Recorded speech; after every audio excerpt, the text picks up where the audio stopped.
नमस्कार, मैं हूं आपकी दोस्त एडवोकेट डॉक्टर मीरा सिंह। दोस्तों, स्वागत है हमारे चैनल पर, जहां पर हम बातें करते हैं कानून की उन बारीकियों की जो आपकी ज़िंदगी को सीधे प्रभावित करती हैं। एक ट्रांजैक्शन, कई चेक बाउंस, कई केस, सुप्रीम कोर्ट का बड़ा फैसला।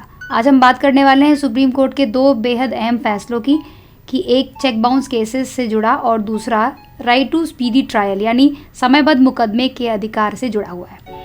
दोनों ही फैसले देश के लाखों लोगों को प्रभावित करते हैं। पहला हिस्सा, एक ही ट्रांजैक्शन में कई चेक बाउंस होने पर क्या हर बार अलग केस बन सकता है?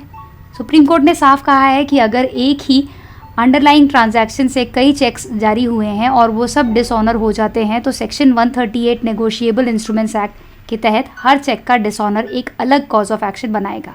यानी हर चेक बाउंस अलग केस, बशर्ते कि 4 स्टेप पूरे हों: presentation, dishonour, statutory legal notice और फिर पेमेंट न होने। सिर्फ ये कहकर कि एक ही ट्रांजैक्शन है, इतने सारे केस क्यों? किसी भी केस को शुरू से ही क्वैश नहीं किया जा सकता। केस का बैकग्राउंड अब हम डिस्कस करेंगे। एक एग्रीमेंट टू सेल हुआ 7 नवंबर 2016 को, कुल रकम 1.72 करोड़ रुपए। बाद में एग्रीमेंट पूरा ना होने पर पैसे लौटाने के लिए कुल 5 चेक्स दिए गए, कुछ फर्म के और कुछ प्रोपराइटर के। लेकिन हुआ क्या? एक एक करके सभी चेक बाउंस। शिकायतकर्ता ने 5 चेक बाउंस पर अलग अलग कंप्लेंट्स फाइल कर दी। हाईकोर्ट ने क्या कहा कि दिल्ली हाईकोर्ट ने एक ही लायबिलिटी पर पैरेलल प्रोसिक्यूशन ठीक नहीं है, इसीलिए कुछ कंप्लेंट्स को क्वैश कर दिया।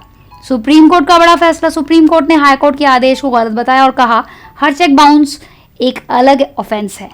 कंप्लेंट क्वैश करना, वो भी सेक्शन 482 सीआरपीसी के तहत, तभी ठीक है जब केस पूरी तरह से फ्रिवलस हो।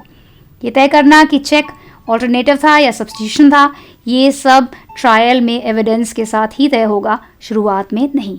कोर्ट में भजनलाल और निहारिका इंफ्रास्ट्रक्चर के प्रिंसिपल्स को दोहराया गया कि हाईकोर्ट मिनी ट्रायल नहीं कर सकता। आखिर में सुप्रीम कोर्ट ने क्वैश किए गए कंप्लेंट्स को बहाल कर दिया। अंडर ट्रायल को अनंत काल तक जेल में नहीं रखा जा सकता। दूसरा हिस्सा हम बात करने जा रहे हैं। सुप्रीम कोर्ट ने एक और ज़रूरी बात कही, राइट टू स्पीडी ट्रायल, जो आर्टिकल 21 के तहत आता है, यह ऑफेंस की ग्रेविटी से कम नहीं हो जाता।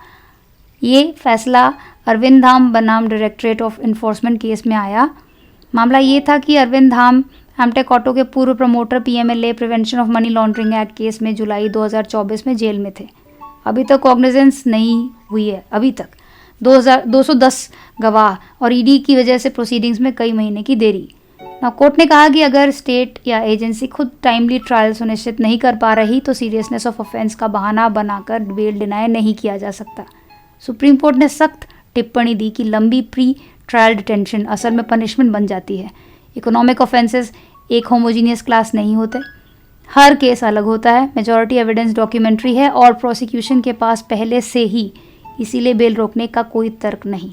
सुप्रीम कोर्ट ने दिल्ली हाईकोर्ट का ऑर्डर सेट असाइड किया और धाम को बेल देने का आदेश दिया। लंबी जेल सज़ा नहीं बन सकती। स्पीडी ट्रायल पर सुप्रीम कोर्ट वाकई में बहुत ज़्यादा सख्त है। इस चैनल का पे प्रदान की गई सारी जानकारी जो है वो शैक्षिक और सामान्य जानकारी के उद्देश्य से है। ये किसी भी प्रकार की कानूनी सलाह का विकल्प नहीं है। यदि आपको किसी विशेष कानूनी मामले की सलाह की आवश्यकता है तो कृपया योग्य वकील या फिर विधिक विशेषज्ञ से संपर्क करें। अगर आप लीगल नॉलेज फ्री में पाना चाहते हो तो चैनल को सब्सक्राइब ज़रूर करना, बेल आइकन ज़रूर दबाना, ताकि आपको ऐसी amazing knowledge, legal knowledge free में मिलती रहे और हमारी जो लीगल नॉलेज लवर्स की कम्युनिटी है वो बढ़ती रहे और भारत में एक रेवोल्यूशन आ सके जहाँ पर मैक्सिमम लोगों को बेसिक लीगल नॉलेज हो सके। प्लीज़ वीडियो को लाइक करें। जितने भी लोग वीडियो को शेयर करते हैं, लाइक भी करते हैं, उन लोगों को थैंक यू सो मच। और आप आगे भी ये चीज़ करते रहें। आपका ये सारा सपोर्ट मेरे वीडियो को ऊपर आने में हेल्प करेगा, हमारे चैनल को भी सस्टेन करने में हेल्प करेगा। मिलते हैं अगले वीडियो में एक और लीगल जानकारी के साथ। Till then, all the best, keep smiling.